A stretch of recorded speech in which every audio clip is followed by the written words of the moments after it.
In 1917, a 78-year-old farmer in rural Ohio could recite every crop rotation he had used for the past 60 years, remember the exact date he purchased each piece of equipment, and tell you the names of every person who attended his wedding 5 decades prior. Today, a 65-year-old office worker struggles to remember where he parked his car. The difference is not genetics. It is not medical advancement. It is a systematic destruction of the very lifestyle habits that kept the human brain sharp for millennia. What people in the early 1900s did every single day to build cognitive resilience has been replaced by conveniences that are quietly eroding your memory faster than any disease ever could. There is a reason Alzheimer's diagnoses have exploded from virtually unknown in 1900 to affecting 1 in 9 people over 65 today. What your great-grandparents knew about protecting their minds, and what has been buried under a century of processed food and sedentary living, is what this video is about. Stay with me, because what I reveal about the dietary change that happened in the 1950s will make you rethink everything in your kitchen. We begin with something that defined daily life in the early 1900s but has become almost extinct today. Physical labor was not exercise, it was existence. A typical man in 1910 walked 12 miles per day just performing his normal work. A woman carried water, scrubbed laundry by hand, kneaded bread dough, and moved her body in varied patterns for 6 to 8 hours daily. This was survival. Here is what that constant movement did to the brain. Every time you engage in physical activity, your body produces a protein called brain-derived neurotrophic factor, or BDNF. Think of BDNF as fertilizer for your brain cells. It stimulates the growth of new neurons, strengthens existing connections, and protects against cognitive decline. Researchers at UCLA found that BDNF levels are directly correlated with memory performance, and that even moderate increases can reverse age-related memory loss. People in the 1900s were bathing their brains in this protective protein every single day. Today, the average American walks 3,000 to 4,000 steps daily. That is less than 2 miles. We sit for 13 hours per day when you include sleeping. Our bodies are stationary, and our BDNF production has collapsed. A study published in Neurology Journal tracked 10,000 adults and found that those who were sedentary in midlife had a 50% higher risk of dementia later. The modern body is still, and the modern brain is starving. But here is what you can do starting today. Walk for 30 minutes every morning before breakfast, not a stroll. A purposeful walk at a pace where you can talk but not sing. Add in basic bodyweight movements throughout your day. 10 squats every hour. Push-ups against the kitchen counter while your coffee brews. Carry your groceries instead of using a cart. The goal is to mimic the constant varied movement that kept your ancestors sharp until their final days. The second lesson takes us into the kitchen, and it might be the most important one in this entire video. In 1900, the average American consumed 0 grams of refined sugar per day. 0. Sweetness came from honey, maple syrup, or fruit, and it was rare. By 1920, sugar consumption had risen to 5 pounds per person per year. Today, Americans consume 152 pounds of sugar annually. That is nearly half a pound every single day. This is a cognitive catastrophe. Your brain runs on glucose, but it needs a steady supply, not a flood. When you eat refined sugar, your blood glucose spikes rapidly, and your pancreas dumps insulin to bring it back down. This creates a vicious cycle of spikes and crashes that, over decades, leads to insulin resistance. And here is the critical part. Your brain has its own insulin receptors. When your body becomes insulin resistant from chronic sugar consumption, your brain becomes insulin resistant too.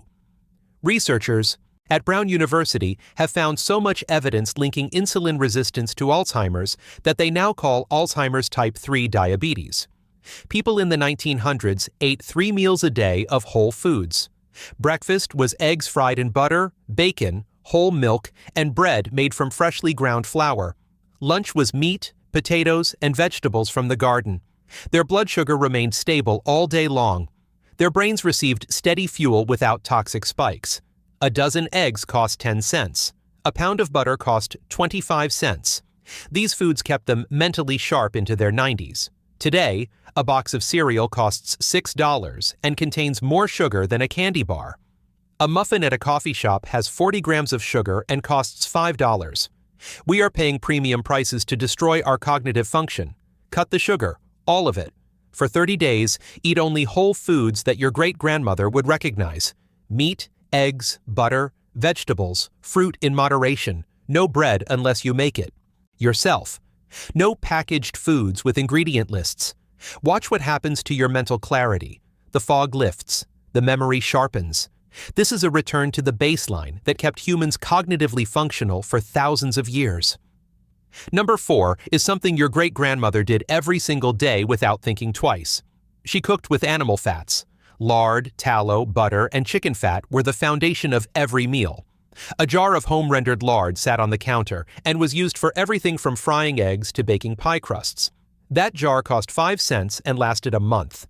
Today, you pay $12 for organic olive oil or $15 for avocado oil, and you have been told that is the healthy choice. Here is what you have not been told. Your brain is nearly 60% fat, and the type of fat you eat directly determines the health of your brain cells.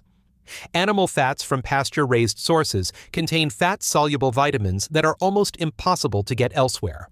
Vitamin K2, which prevents calcium from building up in the brain. Vitamin D, which regulates mood and protects against cognitive decline. Vitamin A in its true retinol form. And omega-3 fatty acids in their most bioavailable form, DHA and EPA, which are the building blocks of brain cell membranes. People in the 1900s consumed these nutrients in abundance. They ate organ meats. Liver and onions was a weekly staple. Beef liver contains more brain-supporting nutrients per ounce than any other food on the planet. A serving once a week gave them a cognitive advantage that no supplement can replicate. It cost them 4 cents. Today, grass-fed beef liver costs $8 per pound, and most people will not touch it.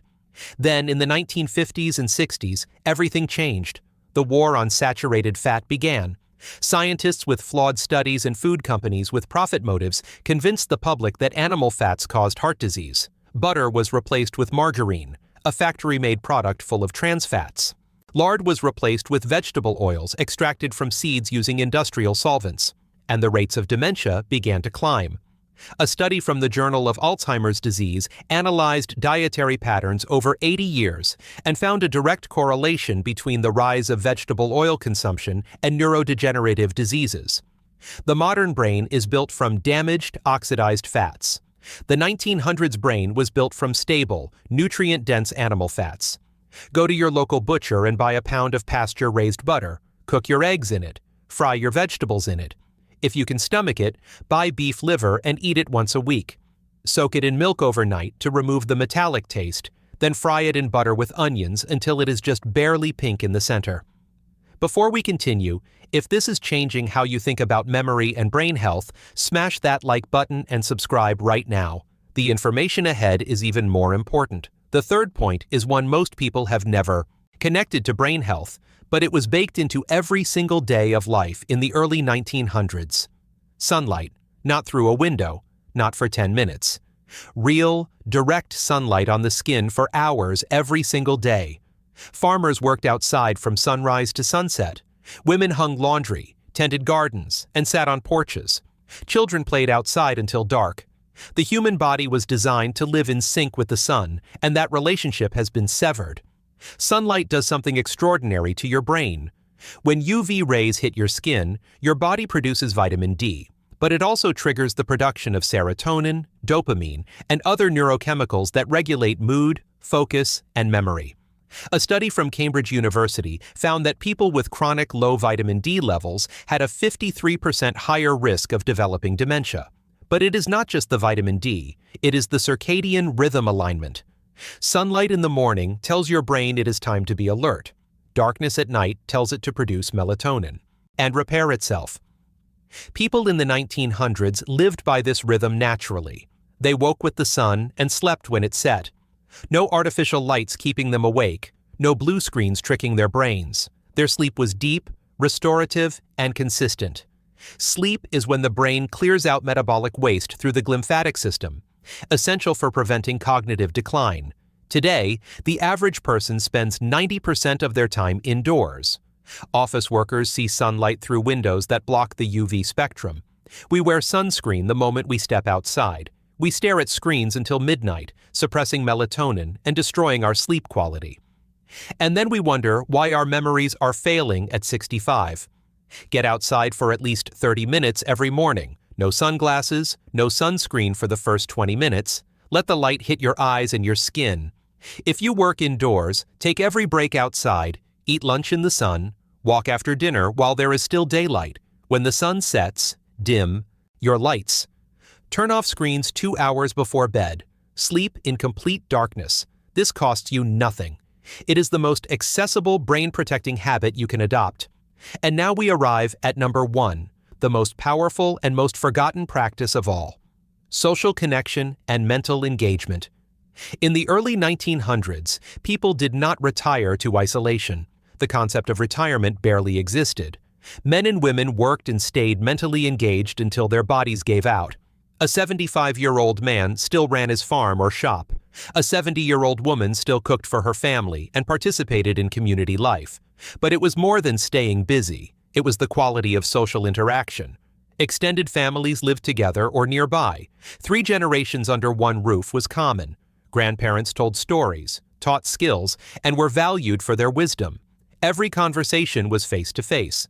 Going to the general store meant talking to neighbors. Church on Sunday meant community. The brain thrives on novelty and challenge. Learning new skills, solving problems, and navigating complex social dynamics keep neural pathways firing and creating new connections.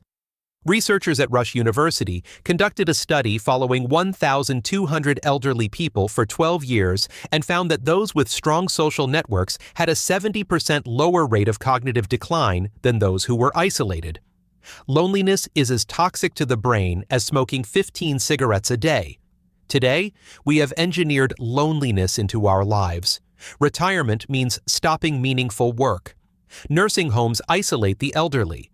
Social interaction happens through screens. We order everything online. We work from home. We can go days without a real conversation. The average American over 65 spends 7 hours a day watching television, passively consuming content that requires zero cognitive effort. The brain atrophies from disuse. Join something: a church, a club, a volunteer organization, a class. Learn a new skill that requires a teacher. Play cards with neighbors once a week. Call your parents and grandparents and ask them to tell you stories from their youth. Record those stories. When you retire, do not stop working. Find part-time work or start a project that gives you purpose. Stay cognitively challenged. Stay socially connected. This is survival. The people of the early 1900s did not have a secret pill. They had a life structure that aligned with human biology: movement, whole foods, sunlight, sleep, and community. These were not wellness trends. They were the default conditions of existence. And those conditions built brains that stayed sharp for 9 decades. Cook with animal fats, get outside in the sun, turn off the screens at night, stay connected to people, and stay mentally engaged. These things cost almost nothing. They require no prescription. They are yours to reclaim, starting today.